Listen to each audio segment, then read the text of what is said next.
Hi, I'm Catalina. I'm a financial analyst, someone who's always believed in planning every single dollar. I spent 8 years saving for my first home's down payment, 8 years of skipping vacations, brown bagging lunches, saying no to girls' trips. But that Saturday morning, when I opened my banking app and saw a balance of $0.17, I knew my life had just changed forever. It started with a phone call. I was at my kitchen table, laptop open, reviewing mortgage pre-approval documents. My realtor had just sent me listings for 3-bedroom townhomes in decent neighborhoods. After 8 years, I was finally ready. The American dream, right? Own a piece of something, build equity, stop throwing money at a landlord. My phone buzzed. Andrea, my little sister. Thanks, sis. Isn't the red one gorgeous? Mom said you'd totally understand. I froze. What are you talking about? The car. Oh my God, you haven't seen it yet? Check my Instagram. My hands were shaking as I pulled up her profile. There she was, Andrea, 25 years old, posing next to a brand new Lexus convertible, candy apple red, dealer plates still on. The caption read, "Dreams come true when family supports you. Blessed Jocker new car, who? Family first." 347 likes already. I switched back to my banking app, refreshed it again. The number didn't change. My savings account, the one I'd been feeding every paycheck since I was 20 years old, showed 87 cents. $87,500. Gone. My throat closed up. I tried to breathe, tried to think. This had to be a mistake, a glitch, something. I called the bank. Waded through the hold music, those awful pan flute versions of pop songs that make you want to scream. Ms. Reyes, I'm showing a withdrawal of $87,500 on Friday at 2:47 p.m. The transaction was authorized by Manuel Reyes, your co-account holder. My father. There must be some mistake, I managed to say. I didn't authorize that. The account is jointly held. Mr. Reyes has full withdrawal privileges. The funds were transferred to Andrea Reyes via certified check for vehicle purchase. I hung up, stared at my laptop screen. The townhome listings stared back at me. 3 bedrooms, updated kitchen, walking distance to the metro. Everything I'd worked for. If you've ever trusted someone with your entire savings, stay with me, because this story is going to show you why trust is never enough when you don't have legal protection. And subscribe if you want to see what happens when people mess with a financial analyst's money, because they had no idea that account was tied directly to their mortgage, and I'd just made one phone call that was about to change everything. I sat there for maybe 20 minutes, just breathing. You know that feeling when your brain can't quite process what's happening, like you're watching yourself from the outside? That's where I was. Then I got in my car and drove to my parents' house. Sunday dinner. That's what we did in my family. Every Sunday at 6 p.m., everyone gathered at Mom and Dad's place in Silver Spring. The house I'd grown up in, the one with the chain-link fence and the rose bushes Mom planted when I was in middle school. I walked in without knocking. The smell of sofrito hit me first. Then I heard voices in the dining room. They were all there. Mom setting the table, Dad in his chair at the head, Andrea showing them something on her phone. Probably more pictures of that damn car. Catalina! Mom looked up, surprised. You're early. Dinner's not ready yet. We need to talk. My voice came out steadier than I expected. About the $87,000 that disappeared from my account. The room went silent. Andrea's smile faltered. Dad set down his beer. Oh, mija. Mom wiped her hands on her apron, that dismissive gesture I knew so well. Don't be so dramatic. Andrea needed a car for work. You know she's trying to build her influencer career. She can't take the metro to content shoots. That was my house fund. 8 years of saving. Every extra dollar I made went into that account. Dad sighed like I was being unreasonable. Catalina, you're being selfish. That account has my name on it too. It's family money. And family helps family. Andrea looked at me with those big eyes she'd perfected since childhood. You don't want me to succeed? Are you jealous because I got a nicer car than your Honda? I felt something crack inside my chest. Not break, crack, like ice before it shatters completely. I'm not jealous, Andrea. I'm confused why you think it's okay to take money I earned without asking. Mom said it was fine. Andrea's voice pitched higher, defensive. She said you could just save again. You have a good job. I'm still trying to establish myself. I turned to Mom. You told her to take my money? Mom's face hardened. Don't use that tone with me. Andrea is your sister. She's younger. She needs help getting started. You've always been the responsible one. You'll recover. That's what responsible people do. The responsible one. I'd heard that my whole life. Code for, you're the one who sacrifices so everyone else can shine. Dad? I looked at him, hoping for something. Anything. He wouldn't meet my eyes. Your mother's right. You've always been good with money. You'll save it back up.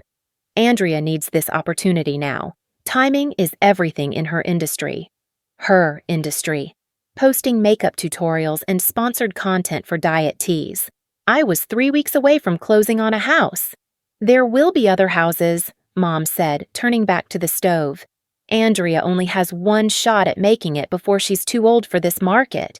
Now, are you staying for dinner or not? I looked around the table. At Andrea, already scrolling through her phone, unbothered. At Dad, drinking his beer, case closed. At Mom, stirring a pot like she hadn't just dismissed 8 years of my life. I'm not hungry. I left, got in my car, sat in their driveway for 10 minutes, gripping the steering wheel. My phone buzzed. The family group chat. Andrea had posted more photos of the Lexus. Mom reacted with a heart emoji. Dad commented, "Proud of my baby girl." I scrolled up through the chat history. Weeks of Andrea talking about wanting a new car. Mom encouraging her. Dad saying they'd figure something out. Not one message to me. Not one question about whether I could help. Just a decision made behind my back, executed while I was at work on a Friday afternoon. I drove home to my apartment.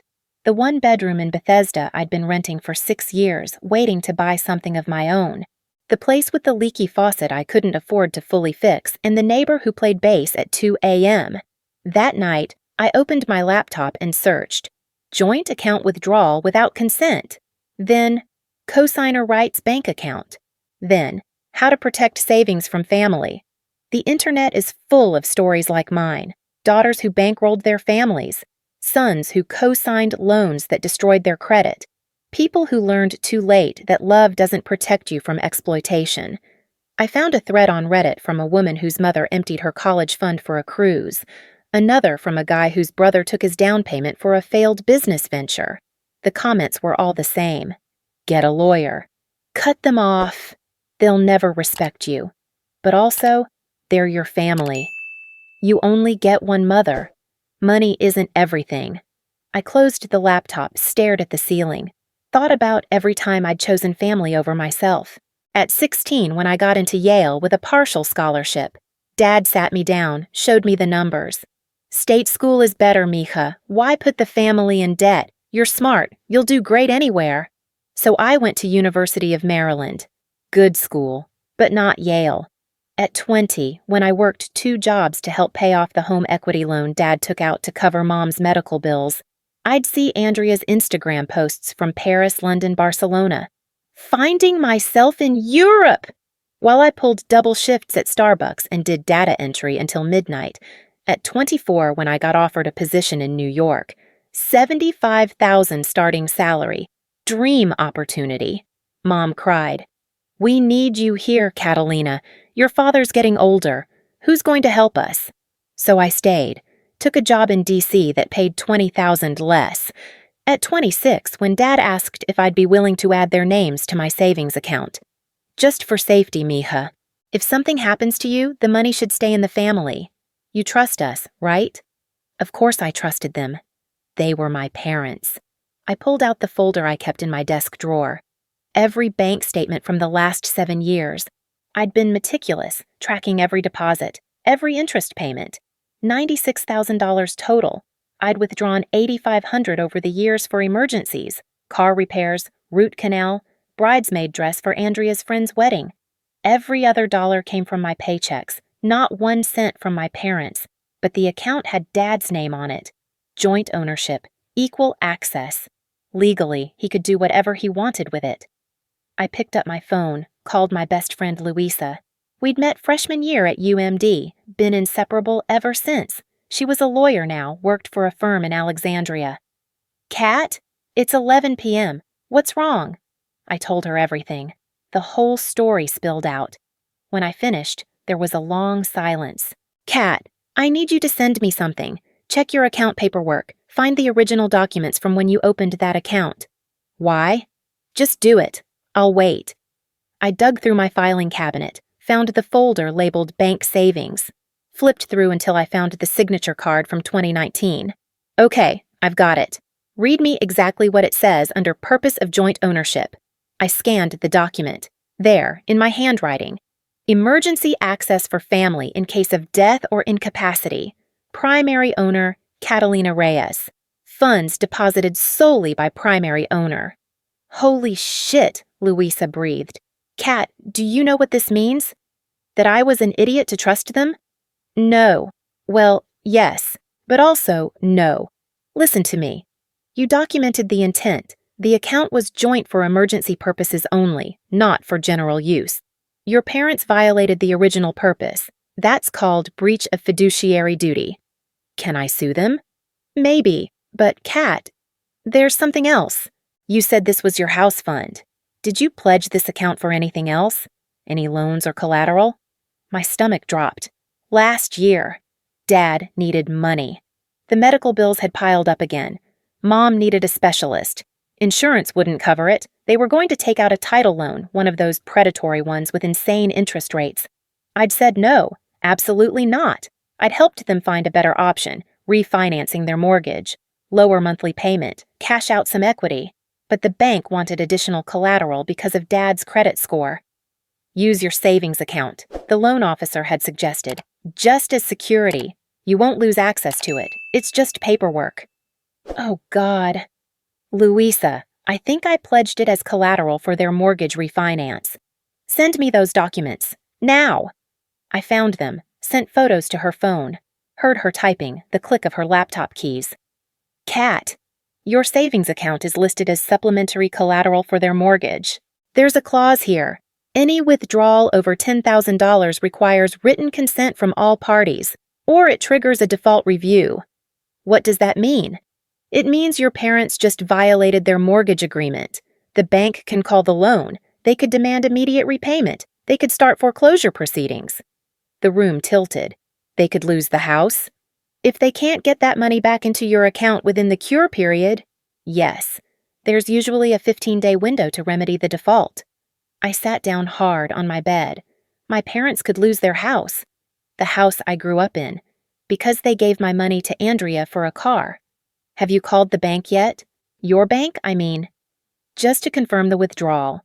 Don't do anything else tonight. Meet me for coffee tomorrow morning, 8 a.m., the Starbucks on Wilson. We need to talk about your options. After we hung up, I sat in the dark for a long time, thinking about that house, about Mom's rose garden, about the kitchen where she'd taught me to make arroz con pollo, where we'd had every major family conversation, about Dad's garage workshop where he'd helped me build my science fair project in 6th grade, about Andrea's Instagram post, the car, the caption about family support. I opened my desk drawer again, pulled out something I hadn't looked at in years, my first savings book, the little paper booklet from when I was 16, before everything went digital. Dad had given it to me for my birthday, taken me to the bank, helped me open my first account with $200 from graduation gifts. On the first page, in his handwriting, "You'll learn to manage money, mija. This is your tool for freedom." I ran my finger over the words. Your tool for freedom. I'd kept every deposit slip, every record. This booklet had been the start of everything, the foundation of 8 years of sacrifice. Now it was empty, just a relic, a promise broken. But maybe it could be something else. Maybe it could be evidence. I took a photo of that first page, Dad's handwriting, his promise. Then I texted Louisa, "I'm keeping this. I think I'm going to need it." She responded immediately, "Good. Document everything. Screenshots, statements, texts, all of it. And Kat, get some sleep. Tomorrow we make a plan." But I didn't sleep. I lay in bed, staring at my phone, watching Andrea post stories from what she called her new car celebration dinner. Champagne glasses clinking, Mom and Dad smiling in the background, a boomerang of Andrea blowing a kiss at the camera. The caption, "So grateful for parents who believe in me." 492 likes. I turned off my phone, closed my eyes, and started making a list in my head of every sacrifice I'd ever made. Every time I'd been the responsible one. Every time I'd put family first. The list was very, very long. I met Louisa at Starbucks at 8 a.m. sharp. She had a leather folder open on the table, already 3 pages deep into notes. Her lawyer mode was fully activated. "Okay, I stayed up until 2 reviewing everything you sent me." She pushed a latte across the table to me. "The good news is you have a case. The bad news is it's complicated." I wrapped my hands around the cup. I hadn't slept. My eyes felt like sandpaper. "Walk me through it." "Your savings account has 3 critical elements. 1. Documented intent that it was for emergency family access only, not general use. 2. Sole funding from your income, which I verified through your tax returns. 3. It's pledged as collateral on your parents' mortgage." She pulled out a highlighted document. "This is the mortgage agreement. See this clause? Collateral accounts must maintain minimum balance or notify lender of material changes within 5 business days." Your parents withdrew everything. They didn't notify the bank. That's a default trigger. My phone buzzed. Mom calling. I declined it. "What happens now?" "The bank will send a notice of default. Your parents have 15 days to cure it, meaning they need to replace the money or provide alternative collateral. If they can't, the bank can accelerate the loan, demand full payment immediately. Most people can't do that, so then we're looking at foreclosure proceedings." "How long would that take?" 4 to 6 months usually. "But Kat, there's something else." She leaned forward. I pulled Andrea's social media. She's posting about that car constantly. The dealership is tagged. I called them this morning, pretended to be interested in the same model. You know what they told me? I shook my head. "Cash purchase, $85,000, certified check, Friday afternoon." The exact amount, almost to the penny. I also looked up your parents' financial history through public records. They refinanced last year for $180,000. Their house is probably worth $320, $330 in this market. They have equity. But Kat, they also have credit card debt. I found 3 judgments against them from medical collections. They're not in good financial shape. I thought about all the times Dad had said things were tight, all the times I'd helped with bills. So they can't just pay the money back.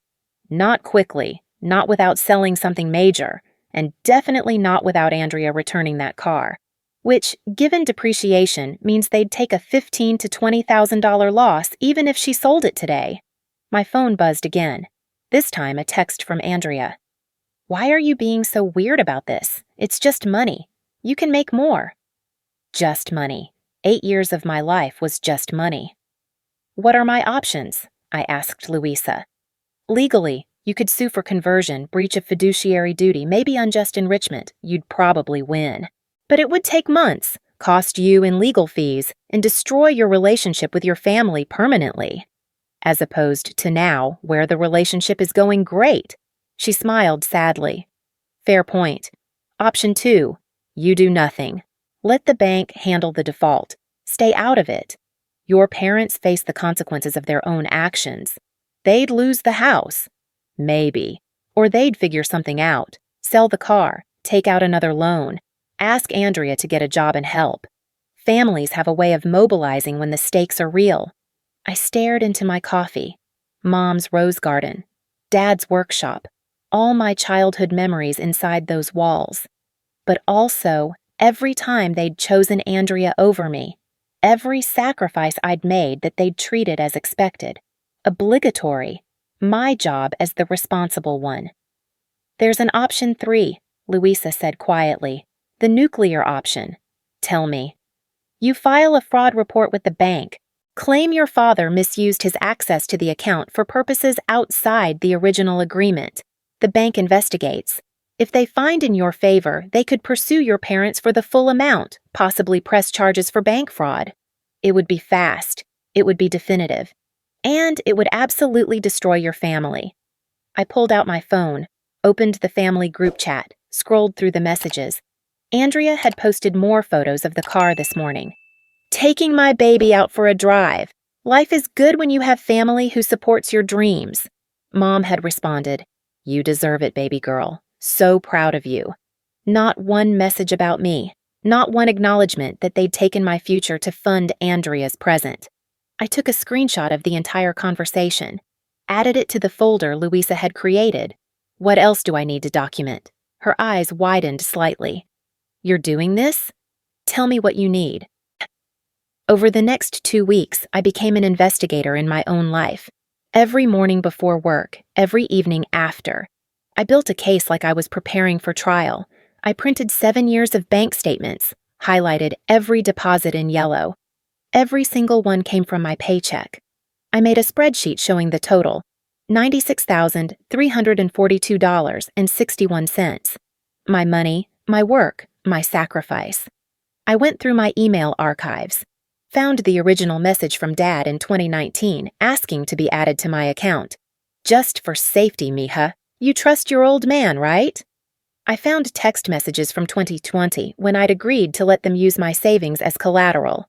"We'll never touch it. It's just paperwork for the bank. You're helping us avoid those predatory lenders." I documented every time I'd helped them financially. $2,200 in 2018 for car repairs, $1,500 in 2019 for Mom's dental work, $3,000 in 2020 for property taxes they couldn't cover, another $4,000 in 2021 when Dad was out of work for 6 weeks. Andrea had contributed $0 to any family emergency, but she'd taken 5 trips abroad in the same time frame. I went back to my parents' house one afternoon when I knew they wouldn't be home. Let myself in with my old key, went to my childhood bedroom. It was exactly as I'd left it. Mom hadn't changed anything. My old desk, my bookshelf, the bulletin board with photos from high school. I found the shoebox in my closet. Inside, every birthday card they'd ever given me. Every holiday card. I pulled out the one from my 16th birthday. Dad's handwriting inside. "To our smart, responsible girl. We're so proud of you. You're going to do amazing things." I took a photo, added it to my file. In the back of my closet, I found more. Report cards, certificates, Dean's List letters from college, my acceptance letter to Yale, the one I'd folded up and hidden because it hurt too much to look at. Evidence of every time I'd been the good daughter, the responsible one. I took the old savings booklet, the one Dad had given me, slipped it into my bag. On my way out, I passed Andrea's room.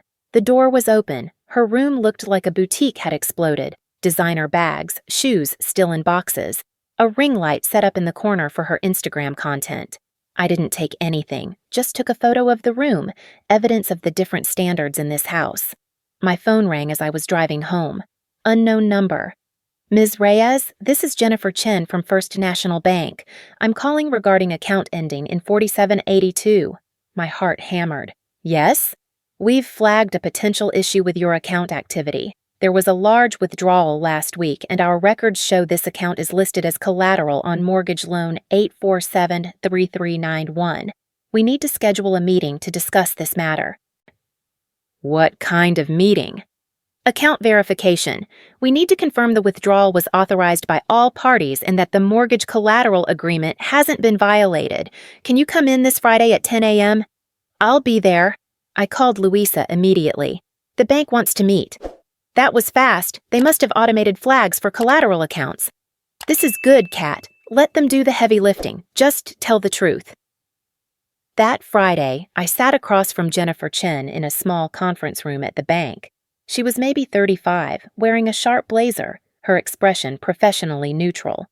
"Ms. Reyes, I need to ask you directly. Were you aware of the $87,500 withdrawal from your account on April 14th? "No. I found out the next day when I checked my balance." "But your father, Manuel Reyes, is a joint account holder. He has legal access to withdraw funds." "He does. But the account was established with specific intent for emergency access only. I have documentation." I slid the folder across the table. The original signature card states the purpose clearly. My father was added as co-owner for estate planning purposes, not for general use. She reviewed the documents, making notes. And you're aware this account is pledged as collateral for mortgage loan 847 to 3391? Yes. I agreed to that last year to help my parents refinance at a better rate, but I was told the funds would remain accessible and that any material changes required notification to the bank. That's correct. The collateral agreement requires maintaining minimum balance or providing alternative security. This withdrawal represents a complete liquidation. That triggers our default protocols. She pulled out another document. I have the loan file here. The mortgage is in your parents' names. Current balance is $174,000. Property value is estimated at $325,000. They have equity, but the collateral removal is still a violation of the loan terms. What happens now? We'll send a notice of default. They have 15 days to cure by replacing the collateral or providing alternative security of equal value. If they can't, we'll move to accelerate the loan. Meaning? We'd demand full payment of the outstanding balance. If they can't pay, we'd begin foreclosure proceedings. I thought about Mom's rose garden. Then I thought about Andrea's Instagram post that morning. Another photo of the Lexus, caption reading, "Living my best life. Sometimes you just need people who believe in you." Ms. Reyes, I need to ask, do you want to add any additional information to this file? Anything about the circumstances of the withdrawal? This was it, the moment Louisa had warned me about. If I told them about Andrea, about how the money was used, about the lack of genuine emergency, it would strengthen the bank's case for default. It would make it harder for my parents to argue good faith. It would potentially destroy them. I pulled out my phone, showed her Andrea's Instagram. The money was withdrawn via certified check and given to my 25-year-old sister to purchase a luxury vehicle. There was no emergency, no medical crisis, no family need, just a desire for a new car. Jennifer's expression didn't change, but she took photos of the Instagram posts with her tablet. Thank you for that information. It's relevant to our assessment of whether the collateral agreement was violated in good faith or bad faith. What's the difference? Good faith would be a genuine emergency where they planned to replace the funds quickly. Bad faith would be intentional misuse knowing it violated the agreement. Bad faith cases move faster and have fewer remedy options. I handed her the rest of my documentation. The texts from Dad promising never to touch the money. The emails about the collateral being just paperwork. The full history of my deposits. She reviewed it all, her fingers flying across her keyboard.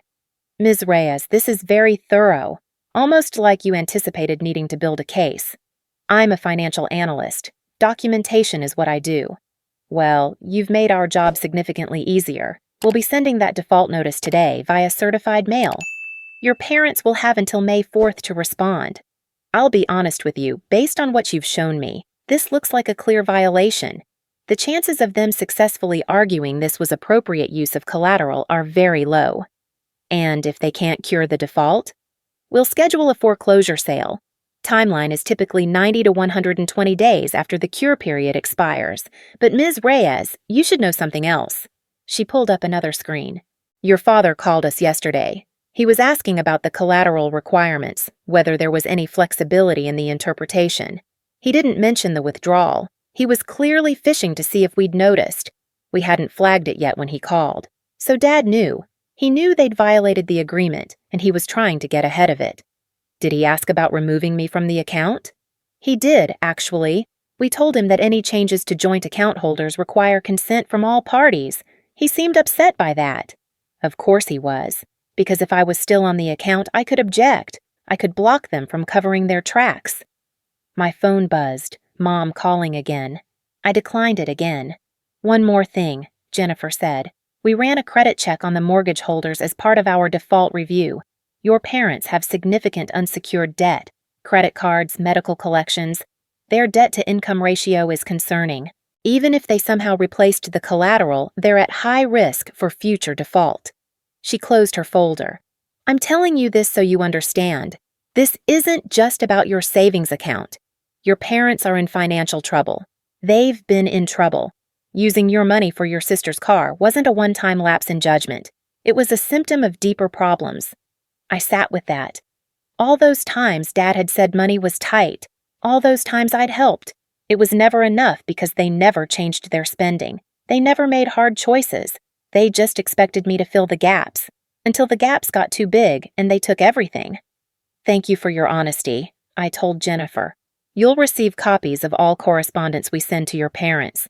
You're still an interested party as the account holder and collateral provider. And Ms. Reyes? I know this is your family. I know this is hard. But you did the right thing coming in here. What they did was wrong, legally and ethically. I left the bank and sat in my car for 20 minutes. My phone wouldn't stop buzzing. Mom, Dad, Andrea. The family group chat was blowing up. Finally, I looked. Dad, Catalina, we need to talk. The bank is saying there's a problem. This is ridiculous. Call me. Mom, why are you doing this to us? We're your parents. We raised you. Andrea, OMG? Now they're saying I have to return the car? This is your fault for being petty. I scrolled through 47 messages. Not one apology. Not one acknowledgement that they'd taken my money without asking. Just anger that there were consequences. The next message made me stop cold. Mom, Andrea's party is next Saturday. Family and friends, celebrating her new beginning. You better be there, and you better fix this with the bank before then, or don't bother coming. They were throwing Andrea a party, a celebration for the car they'd bought with my stolen money, and I was expected to attend, smile, and make the bank problem disappear. I started laughing. Sitting alone in my car in the bank parking lot, I laughed until tears ran down my face. Then I texted Louisa. They're having a party for Andrea. Saturday. I'm going. She responded immediately. Are you sure that's a good idea? I'm very sure, and I'm bringing my folder. That week, I went to work, came home, lived my life. But every day, I refined my documentation. I printed everything, organized it chronologically, created a timeline showing every financial interaction I'd had with my family for the last decade. The bank sent the default notice. I received my copy on Tuesday. Mom left me a voicemail, crying, calling me a traitor. Dad sent a text saying I was destroying the family. Andrea posted on Instagram about how some people can't handle other people's success, with a photo of herself crying in her car. 4,000 likes. None of them said, "We're sorry we took your money." None of them said, "We should have asked." They just kept acting like I was the villain for expecting consequences. Saturday arrived. I put on a nice dress, did my makeup, put my hair up, slipped my folder into my bag along with that old savings booklet. I looked at myself in the mirror. The responsible daughter. The one who always sacrificed. The one who made everything work so everyone else could shine. Not anymore. I drove to my parents' house. Cars lined the street. Music drifted from the backyard. I could see people mingling, hear laughter. Andrea had gone all out. I walked around to the back gate. The party was in full swing. Maybe 40 people, relatives, Andrea's friends, even some neighbors. And there, parked right in the center of the yard like a centerpiece, was the Lexus, red and gleaming. Andrea had tied balloons to the antenna. I spotted Louisa standing near the fence. She'd come as backup like we'd planned. Andrea saw me first. Her face lit up, then faltered. "Catalina, you came. I wasn't sure you would after, being weird about everything." "Wouldn't miss it," I said evenly. Mom hurried over, gripping my arm. "You need to fix this bank situation. Now. This is ridiculous. We're family." "We'll talk," I said. "But first, I think everyone should hear the whole story." Dad's face went white. "Catalina, don't." But I was already walking toward the center of the yard. Someone turned down the music. People looked over, curious. "Hi, everyone," I said, my voice carrying. "I'm Catalina, Andrea's older sister. I wanted to take a moment to talk about this beautiful car we're celebrating today." Andrea's smile was frozen. "Sis, you don't have to." "This car cost $85,000, paid in cash, certified check. The money came from a bank account, my bank account. 8 years of savings. Every dollar I earned, carefully saved for my first home." The crowd went silent. I pulled out my folder. I didn't know they were taking it. I found out the day after, when my account showed 87 cents. I opened the folder, held up the first document. These are my bank statements. 7 years. Every deposit highlighted. $96,000 total. Not 1 cent from anyone else. I walked closer to the car, held up another paper. This is the original account agreement. See this part? Emergency access for family in case of death or incapacity. My father was added as co-owner for safety, not for general use, and definitely not to buy cars. Mom stepped forward. Catalina, stop this. You're embarrassing yourself. I'm embarrassing myself? I pulled out the old savings booklet.